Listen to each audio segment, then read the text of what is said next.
वैजापूर रोडवरील नांदूर मध्यमेश्वर कालव्याजवळ सोमवार 8 सप्टेंबर सकाळी 8 वाजता स्कॉर्पिओ आणि मोटरसायकलचा भीषण धडकेत एका कुटुंबातील पती पत्नी व त्यांचा 1 वर्षाचा मुलाचा मृत्यू झाला।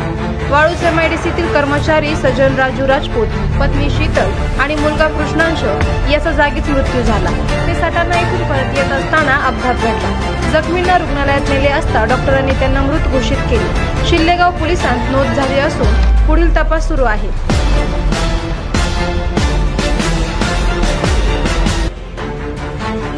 अपघातस्थळी पडलेले मंगळसूत्र वरखेड गावचे तंटामुक्ती अध्यक्ष रामनाथ वाघ यांनी प्रामाणिकपणे नातेवाईकांकडे सुपूर्द केले। घटनेची माहिती मिळताच रुग्णवाहिका चालक सागर शेजवळ, शुभम आरळ आणि 108 चे पायलट सचिन सुराशे यांनी तातडीने जखमींना गंगापूर उपजिल्हा रुग्णालयात दाखल केले। मात्र वैद्यकीय अधिकारी डॉक्टर विशाल सूर्यवंशी व डॉक्टर मुजमिल शेख यांनी तपासून तिघांना मृत घोषित केले।